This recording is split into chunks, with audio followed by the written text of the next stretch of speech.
Oi, meu nome é Doralice. Sou filha de lavrador lá de São João do Norte. Sempre morei nesse pedaço esquecido do mapa, aonde o tempo parece passar mais devagar. Lá em casa, a gente acordava cedo para tirar leite da vaca e cuidar do roçado. Minha mãe vive dizendo: Filha, no sertão a vida não é mole, mas também tem sua beleza. E é verdade. Até o dia em que começou um falatório de coisas estranhas acontecendo nessas bandas. Tudo começou numa sexta-feira de lua minguante. Eu tinha ido buscar água na fonte, lá em Santo Antônio, uns 3 quilômetros de casa. Voltei com um balde na cabeça. Eu vi um rastro de pegadas tortas no barro da estrada, meio largas, como se alguém andasse com sapatos grandes demais. Pensei que fosse algum caminhoneiro descuidado, mas as marcas vinham do mato e voltavam para ele, como se a pessoa tivesse ido e voltado de propósito. No domingo, meu cunhado Zeca foi pescar no açude de Boa Vista e apareceu com o rosto pálido. Doralice, lá tinha um som de uivo, parecia um bicho bravo. Ele disse. Eu ri, mas, por dentro, fiquei com o pé atrás. Em Pedra Branca, correu a notícia de que um bode sumiu do curral do seu Neco, com o pescoço torto e sem um pingo de sangue no chão. Dizem que vi uma sombra gigante correndo pela cerca. Na segunda-feira, a presepada começou a se espalhar feito fogo em palha seca. As galinhas da Dona Marieta, lá de Rio Verde, estavam pálidas, cagando feito doidas. Uns cabritos sumiram, outros chegaram machucados, e a turma mais velha falava em lua de sangue. E que é coisa de crendice. Mas ninguém tinha explicação. Até o meu pai, homem de fé, andava inquieto, cochilando no canto da sala com meu avô. Passei a andar de lampião na mão enquanto anoitecia, porque a luz da lamparina é fraquinha, mas dá para enxergar qualquer coisinha que se mexa no escuro.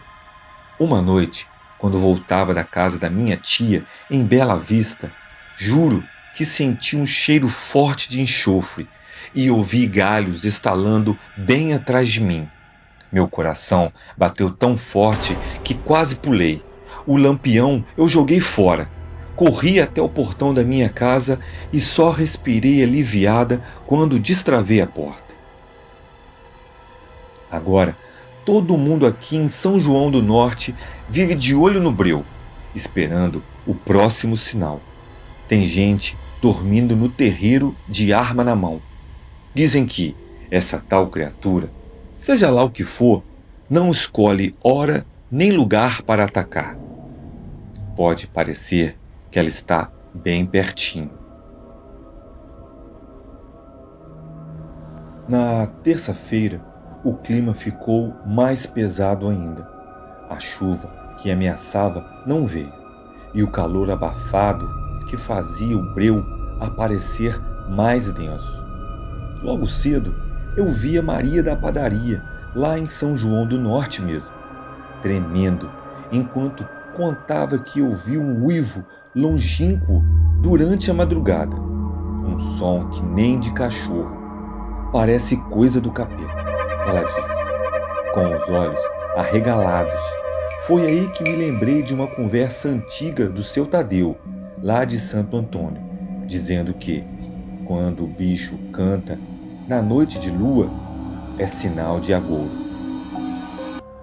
À tarde, precisei ir até Divinópolis buscar remédio para o meu pai, na estrada de terra, já perto da ponte do riacho. Avistei pegadas enormes, mais fundas do que as de sexta-feira passada, e bem no meio, arranhões no solo, como se garras estivessem escavando o barro. Meu sangue gelou. Parei o jegue e fiquei olhando por um bom tempo, até ouvir estalos de galho bem atrás de mim. Joguei o remédio fora e voltei a galope. Quando cheguei em casa, o céu já escurecia. Meu pai estava sentado na varanda, com uma espingarda apoiada em seu joelho. Ouvi um uivo lá fora, agora há pouco. Ele murmurou. O coração dele, que sempre foi firme, batia rápido. Naquele instante pensei, não é mais um boato, é real. Na quarta-feira, mandei minha irmã, a Ana, ir buscar ovos na fazenda de Rio Claro, bem longe, mas ela voltou correndo antes do meio-dia. Doralice viu um vulto peludo lá no pasto, grande como um boi, e os olhos brilhavam feito brasa. Ela falou tão rápido que mal consegui entender. O rosto dela estava pálido como giz. Logo, a notícia correu até Morro Alto. Dizem que lá uma vaca apareceu com os pelos em pé e o cio disparado, sem motivo aparente. E no povoado de Campo Novo, a cerca de arame amanheceu cortada, rasgada de dentro para fora, como se alguém tivesse forçado a passagem. Agora, a tensão domina São João do Norte. A vizinhança se reúne na praça, à luz de lamparinas, discutindo quem vai armar vigia. Meu pai diz que vai montar tocaia perto do Mato Grosso, aonde dizem que o bicho se esconde. Eu, confesso, estou com medo, mas também com uma curiosidade besta de saber o que realmente está solta por aí. Afinal, quando a gente vive no sertão, aprende que tem coisas que não se explica e que, às vezes, o pior não é encontrar a resposta, mas encarar o que está além dela. Quinta-feira amanheceu sem canto dos galos. A roça estava estranhamente silenciosa, como se o mundo tivesse prendido a respiração. Meu pai saiu antes do sol, levando a espingarda e um facão. Minha mãe ficou nervosa, mas não disse nada. Sabia que ele precisava fazer aquilo. Eu ajudei a preparar o café forte e pão caseiro, mas nem provei. O estômago embrulhava a cada barulho de porta rangendo. Lá pelas 10 chegou o Raimundo, o vaqueiro da fazenda vizinha de Boa Vista. Veio ofegante, com o chapéu sujo de terra. Doralice, você não vai acreditar, disse ele. Peguei o gado lá atrás do curral e vi um vulto correndo entre os arbustos, saltando feito macaco. Mas era grande, grande demais para ser um macaco. Ele estremeceu, parecia humano, mas a cara era tudo, mas menos de humano. E os olhos eram vermelhos. Enquanto ele falava, senti um arrepio. Lembrei das histórias antigas que meu avô contava sobre o lobisomem que andava pelas redondezas, quando a lua cheia se encontrava nas alturas. Coisa de quem não tinha o que fazer, diz ele, mas agora parecia sério demais para ser uma lenda. De tarde, fui até a casa de Dona Celina, lá em São João do Norte mesmo, para buscar farinha de mandioca. Lá estava trancada e me recebeu pela janela. Menina, não saio daqui.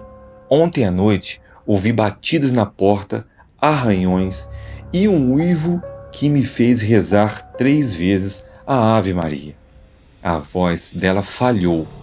Dizem que vi o bicho rodando no cemitério de pedra branca. Se for verdade, estamos no fio da navalha. A noite caiu pesada. Minha mãe insistiu para trancarmos todas as portas e janelas. Acendemos velas na sala e meu pai montou guarda na janela, olhando o breu lá fora. Eu me sentei ao lado dele, segurando o lampião. Foi quando o ouvi, lá longe, um gemido profundo, seguindo de um uivo que pareceu rasgar o céu. O som veio da direção a Morro Alto. Meu pai levantou a espingarda, mas a mão dele tremia. Filha, se isso chegar até aqui, vamos ter que enfrentar. Senti o peito apertar. A curiosidade que eu tinha agora deu lugar a um medo verdadeiro. Medo de algo que eu nunca imaginei existir de verdade. E ali, na penumbra da sala, com o lampião tremendo e o vento balançando as velas, eu entendi. Não era mais questão de ser um lobisomem algo real.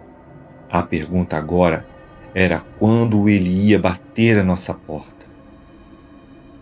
Sexta-feira chegou como um presságio. O vento sul trouxe um frio cortante e as nuvens carregadas prometiam tempestade. Ainda de manhã, meu pai saiu para a ronda, acompanhando por Zé e o Raimundo. Eu e minha mãe ficamos em casa, rezando baixinho. A cada estalo de madeira fazia o nosso coração acelerar. À tarde, o céu escureceu de repente e uma fina chuva começou a cair. Foi então que ouvimos o uivo bem próximo, um som estridente que gelou a espinha. Corri até a janela da cozinha e vi algo se mexendo além do terreiro, entre as mangueiras. Um vulto alto, curvado, com pelos escuros, reluzindo um pouco de luz. Os olhos vermelhos brilhavam como brasas. Minha mãe soltou um grito abafado e eu mal conseguia segurar o lampião para correr até a porta. Lá fora, o bicho já estava mais perto, rosnando baixinho. Meu pai, Zeca e Raimundo apareceram no portão, armados com espingardas e facões. Olhos arregalados, sem pensar, meu pai disparou num tiro de advertência. O estampido ecoou. Por um instante, tudo ficou em silêncio. Então, o lobisomem avançou. Correu em zigue-zague a velocidades incríveis e saltou sobre a cerca de madeira.